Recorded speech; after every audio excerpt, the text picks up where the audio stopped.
ప్రభాస్ గారి బర్త్డే నాడు వచ్చే అప్డేట్స్ ఏంటో తెలిసాయి. అల్లు అర్జున్ అట్లీ మూవీ షూట్ గురించి కొత్త అప్డేట్స్ తెలిసాయి. And also they call him OG trailer ఎప్పుడో తెలిసింది. పెద్ద ఫస్ట్ సాంగ్ డేట్ ఎప్పుడో కూడా తెలిసిపోయింది. ఇవే కాకుండా ఇంకా చాలా విషయాలు. సో సబ్స్క్రైబ్ కొట్టేసాయి, స్టార్ట్ చేసేద్దాం వచ్చేసి. సో రవితేజ గారి నుంచి స్టార్ట్ చేస్తే, రవితేజ గారి నెక్స్ట్ మూవీ మాస్ జాతర October 31 నాడు వచ్చే ఛాన్స్ ఉందంట. అదే రోజు బాహుబలి ది ఎపిక్ కూడా రిలీజ్ అవబోతుంది. సో సినిమా మీద పెద్దగా బజ్ అయితే లేదు. మాస్ జాతర గురించి మాట్లాడుతున్నా.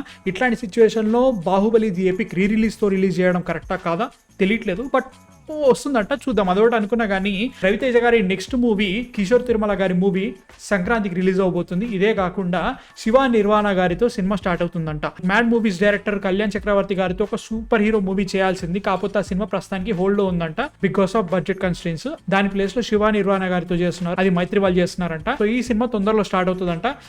ఇవన్నీ అయిపోయిన తర్వాత మేబీ కళ్యాణ్ చక్రవర్తి గారితో ఇంకో సినిమా ఉండొచ్చేమో. ప్రస్తుతానికి అయితే మాత్రం మాస్ జాతర మీదనే హోప్ ఉంది, ఎందుకంటే అది ఆడకపోయింది అనుకో ఇంకా మిగతా సంగతులు ఏమో తెలియదు. కానీ ప్రస్తుతానికి అయితే ఈ లైన్ లో ఎక్సైట్మెంట్ ఎక్కువ సినిమా ఏంటంటే మాత్రం కిషోర్ తిరుమల గారు అనుకుంటా, ఎందుకంటే హీ గేవ్ అస్ నేను శైలజ. సో అదొకటి ఓకే చూద్దాం అన్న ఫీలింగ్ ఉంది. మీ థాట్స్ ఏంటి అసలు చెప్పండి కింద కామెంట్స్ లో. ఇదే అనుకుంటే నితిన్ గారు నెక్స్ట్ మూవీ శ్రీను వైట్ల గారితో ఉంటదంట. He is going to direct the movie. ఈ మూవీని శ్రీను వైట్ల గారు రాయట్లేదు, సామాజ వర్గం అన్న మూవీలో వన్ ఆఫ్ ద రైటర్స్ అయిన నందు గారి స్టోరీ రాశారంట. ఈ సినిమాని మైత్రి మూవీ మేకర్స్ ప్రొడ్యూస్ చేస్తుంది. ఇద్దరికి హిట్ పడాలి, చాలా చాలా డెస్పరేట్ గా పడాలి. నితిన్ గారి ఎల్లమ్మ మూవీ నితిన్ గారి నుంచి వెళ్ళిపోయింది, శర్వానంద్ గారు చేస్తారంట ఆ స్టోరీని. ఇప్పుడు ఆ సినిమా హోల్డ్ అయిపోయింది టెక్నికల్ గా. అండ్ ఈ సినిమా ఆడుతుందో లేదో నాకు తెలీదు. చాలా మంది ఈ స్టోరీ చాలా బాగుంటుంది అంటున్నారు, ఈ ఇండస్ట్రీలో ఉన్న రిపోర్ట్స్. నాకైతే మాత్రం ప్రస్తుతానికి ఆ రేంజ్ ఎక్సైట్మెంట్ అయితే లేదు. ముఖ్యంగా విశ్వం చూసిన తర్వాత శ్రీను వైట్ల గారు ఇంకా మారతారా అనే ఫీలింగ్ ఉంది నాకైతే మాత్రం. సో ఇది ఆడుతుందో లేదో చూడాలి. షూటింగ్ అయితే తొందరలో స్టార్ట్ అవుతాట. మీ థాట్స్ ఏంటి అసలు నితిన్ గారి మూవీస్ మీద వెళ్తారా, తమ్ముడు చూసిన తర్వాత పరిస్థితి ఏంటి కింద కామెంట్స్ లేపండి.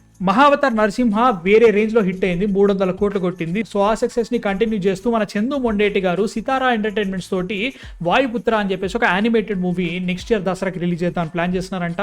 ఇది ఒక 3D యానిమేషన్ మూవీ అంటున్నారు. సో మహావతార్ నరసింహ ఆ రేంజ్ లో ఆడింది, చాలా టైం పట్టింది, చాలా డెడికేషన్ తో చేశారు. అదే డెడికేషన్ చందు మొండేటి గారు పెడుతున్నారో లేదో మనకి దసరాకి తెలుస్తుంది. బట్ ఇలాంటి సినిమాలు ఎక్కువ రావాలి మనకి, ఇలాంటి ఫిల్మ్స్ కూడా మన ఇండియన్ ఫిల్మ్స్ లో రావాలని చెప్పేసి నాకు చాలా పెద్ద ఆశ అన్నట్టు.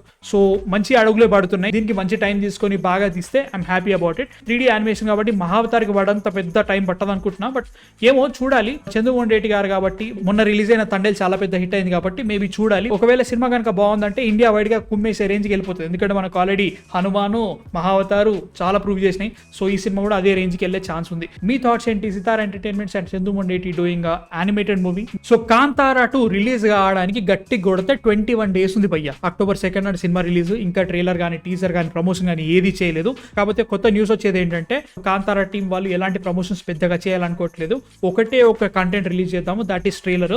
అది September 28 నాడు ఆ టైంలో రిలీజ్ చేద్దాం అనుకుంటున్నారు. దాని మీదనే చాలా వరకు సినిమా ప్రమోషన్స్ అంతా డిపెండ్ అయి ఉంటాయంట. ఇదిలా ఉండగా ఈ సినిమాకి ఫస్ట్ సినిమాకి ఎలాంటి సంబంధం ఉండదంట, ఎలాంటి కనెక్షన్ ఉండదంట. జస్ట్ కాంతారా వరల్డ్ మనకి ఏవైతే డైటీస్ ని చూపించారో గులిగా అండ్ పంజూర్లి, దీని మీద బేస్ అయిన స్టోరీ అనమాట. సో ఇలా పెట్టుకొని వీళ్ళు ఇంకా ఎక్కువ ప్రమోట్ చేయాలని నాకు అనిపిస్తుంది. బట్ వీళ్ళు ఎలాంటి ప్రమోషన్స్ చేయట్లేదు, ఒక ట్రైలర్ ఒకటే రిలీజ్ చేస్తారంట. హిందీలో పేలుతారని వాళ్ళకి నమ్మకంతో ఉన్నారు, బట్ స్టిల్ ప్రమోషన్స్ చేయాలనిపిస్తుంది. నా క్వశ్చన్ ఏంటంటే వీళ్ళు 25th వరకు ఎలాంటి ప్రమోషన్స్ చేసినా కానీ తెలుగులో అయితే ఓజీ తినేస్తుంది. సో దాని తర్వాత ఏమైనా చేయాలంటే అప్పుడే చేయాలి, కాకపోతే వేరే స్టేట్స్లోనే చేయాలి కదా అనే ఫీలింగ్ అయితే ఉంది. మీకేమనిపిస్తుంది? కాంతారా అసలు వస్తుందా లేదా అని డౌట్ ఉందా? కాకపోతే ఖచ్చితంగా పోస్ట్పోన్ కదంట, October 2 వస్తుందంట. బట్ వీళ్ళు చేసే కథలు చూస్తుంటే మాత్రం ఏంటరా అనే ఫీలింగ్ వస్తుంది. మీ థాట్స్ కింద కామెంట్స్ లేపండి. So Ustaad Bhagat Singh release date డిసెంబర్లో వస్తుందా అంటే హరీష్ శంకర్ గారు అయితే మాత్రం డిసెంబర్లో వచ్చే ఛాన్స్ ఉంది అంటున్నారు, ఎందుకంటే షూటింగ్ మొత్తం కంప్లీట్ అయిపోతుంది. మైత్రి వాళ్ళకి నేను సినిమా అప్పయిస్తాను, ఇంకా టోటల్ డిసిజన్ అంతా వాళ్ళ చేతిలోనే ఉంటుంది. ప్రస్తుతానికి అయితే మాత్రం 400 డాన్సర్స్ తోటి ఒక పెద్ద సాంగ్ షూట్ చేశారంట. పవన్ కళ్యాణ్ గారు ఈ సాంగ్ లో డాన్స్ చేశారంట.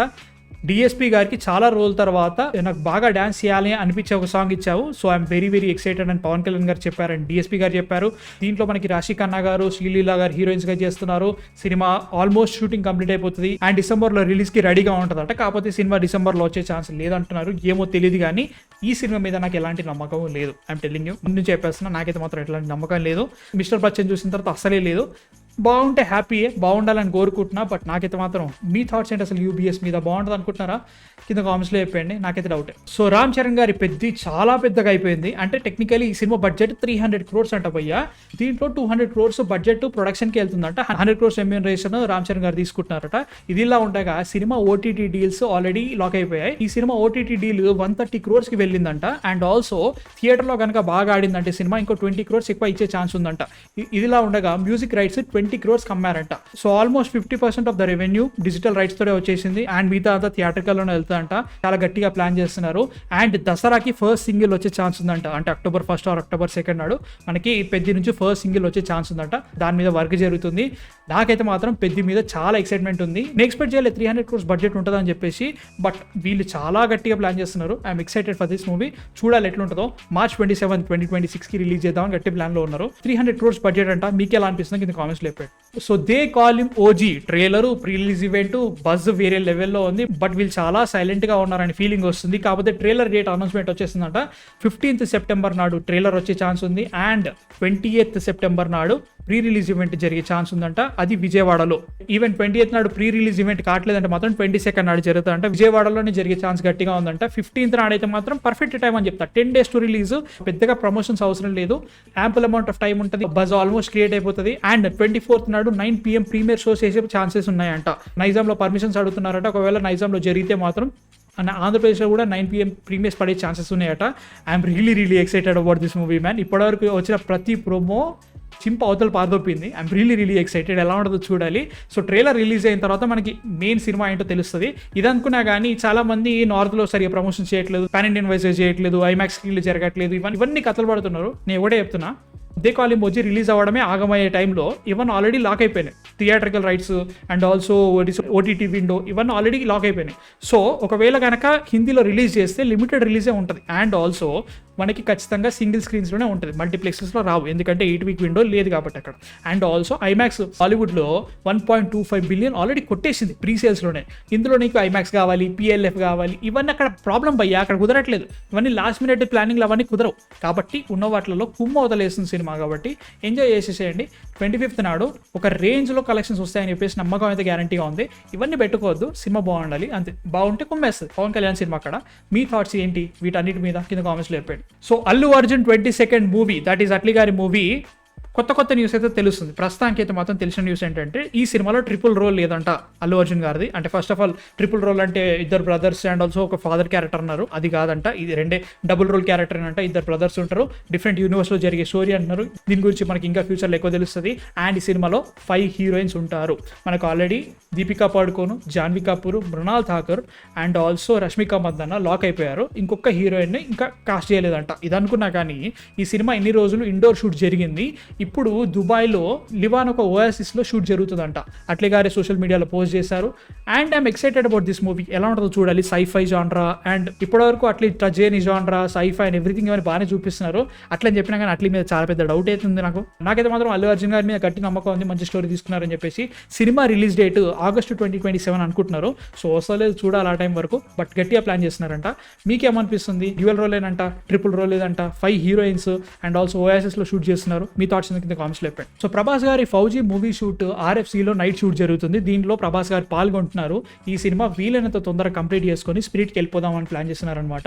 ఆల్మోస్ట్ 50% షూట్ అయితే అయిపోయింది. ప్రభాస్ గారి పోర్షన్ అంతా కంప్లీట్ చేసుకొని మిగతాది తర్వాత చేద్దామని చెప్పేసి ప్లాన్ చేస్తున్నారంట. ప్రస్తుతానికి అయితే మాత్రం November వరకు రాజాసాబ్ షూటింగ్ కంప్లీట్ అయిపోయి దాని తర్వాత ఫౌజీ కంప్లీట్ చేసుకొని టోటల్ ఫోకస్ అంతా స్పిరిట్ మీదకి వెళ్తాదంట. సో దీని వల్ల కొంచెం ఫాస్ట్ కంప్లీట్ చేస్తున్నారు. బట్ చాలా ఎఫిషియెంట్ గా షూట్ అవుతుందంట. I'm excited for fauji. Next year August release plan చేస్తున్నారు. అది అయితే చూడాలి. బట్ షూటింగ్ అయితే చాలా ఫాస్ట్గా ప్లాన్ చేస్తున్నారు. ఫౌజీ తరపు నుంచి ప్రభాస్ గారి బర్త్డేకి ఈ ఇయర్ ఎలాంటి అప్డేట్ ఉండదంట భయ్య. ఓన్లీ రాజాసాబ్ మీద ఫోకస్ ఉంటుందంట. సో స్పీకింగ్ ఆఫ్ ప్రభాస్ గారి బర్త్డే అప్డేట్స్, రాజాసాబ్ ట్రైలర్ 1 మనకి కాంతారా చాప్టర్ 1 తోటే థియేటర్లో రిలీజ్ చేస్తారంట. దానికి అటాచ్ చేస్తారంట. అంటే రాజాసాబ్ ట్రైలర్ మనకి ముందు యూట్యూబ్లో రిలీజ్ చేస్తారా లేదంటే డైరెక్ట్ థియేటర్లో రిలీజ్ చేస్తారా అంటే మాత్రం ఇంకా ఎలాంటి క్లారిటీ లేదు. అఫీషియల్ అనౌన్స్మెంట్ వచ్చిన తర్వాత ఇంకా క్లారిటీ వస్తుంది. ఇది అనుకున్నా కానీ October 23rd నాడు ప్రభాస్ గారి బర్త్డే నాడు రాజాసాబ్ నుంచి ఫస్ట్ సాంగ్ రిలీజ్ చేస్తారంట. ఆ సాంగ్ మీద వర్క్ అయితే కంటిన్యూ అవుతుంది. ఇదే కాకుండా రాజాసాబ్ ట్రైలర్ కట్ కూడా ముంబై నుంచి సపరేట్ ఒక టీమ్ని తెప్పించుకుంటారంట. దాన్ని సపరేట్ కట్ చేయాలని చెప్పేసి ట్రైలర్ 1 దీని తర్వాత ప్రీ రిలీజ్ ఈవెంట్లో ఇంకో ట్రైలర్ 2 కూడా ఉంటుందంట. వీళ్ళు గట్టిగానే ప్లాన్ చేస్తున్నారు అనిపిస్తుంది ప్రమోషన్స్. బట్ ఫస్ట్ సింగిల్ ఎలా ఉంటుందో చూడాలి. చాలా రోజుల్లో తెలిసింది ఏంటంటే first single will be called as జాతిని దే అంటున్నారు. అదే ఉంటుందా లేదా తెలీదు. ప్రస్తుతానికి అయితే మాత్రం ఆ సాంగ్ అయితే ఉంటుందట. షూటింగ్ అయితే జరుగుతుంది. September 2nd వీక్ నుంచి రాజాసాబ్ సాంగ్స్ షూట్ చేస్తారంట. October వరకు కంప్లీట్ చేసుకొని సినిమా టోటల్ కంప్లీట్ చేసుకుందామని ప్లాన్ చేస్తున్నారు. ఎడిటింగ్ అయితే నడుస్తుంది. ఇవన్నీ మొత్తం ఈసారి ప్రభాస్ గారి బర్త్డేకి టోటల్ రాజాసాబ్ మీనియానే ఉంటుంది. రిలీజ్ అయ్యేంత వరకు రాజాసాబే ఉంటుంది. దాని తర్వాత నెక్స్ట్ సినిమాల పరిస్థితి ఉంటుంది అంటూ. సో ఇదన్నట్టు situation. So Rajasaab first single on Prabhas birthday. మీకు ఎలా అనిపిస్తుంది కింద కామెంట్స్ లో చెప్పండి. So these are the things I wanted to talk about this weekend. ఇంకా చాలా అప్డేట్స్ ఉన్నాయి. సండే నాడు మాట్లాడేసుకుందాం. సండే నాడు సాయికృష్ణ నేను లైవ్లో కూర్చొని ఒక దగ్గరనే కూర్చొని మాట్లాడుకుందాం. మధ్యాహ్నం ఉండొచ్చు లైవ్, కుమ్మేద్దాం. అండ్ ఇవాళ నైట్కి కిష్కింధాపురికి వెళ్తున్నా. అండ్ రేపు పొద్దున్నే రివ్యూ వచ్చేస్తుంది. మిరాయికి వెళ్తున్నా. వీలైనంత తొందరలో మిరాయి రివ్యూ వస్తుంది. దాని తర్వాత రీమన్ స్లేయర్ రివ్యూ కూడా వచ్చేస్తుంది. సో ప్లీజ్ మా కాంటెంట్ నచ్చితే మొత్తం సబ్స్క్రైబ్ కొట్టేసేయండి. ఇంకా చాలా వీడియోలు రాబోతున్నాయి. నెక్స్ట్ వీడియోతో మళ్ళీ కలుస్తాను. అంతక మ్యాన్ ఫిక్షన్ సైనింగ్ ఆఫ్.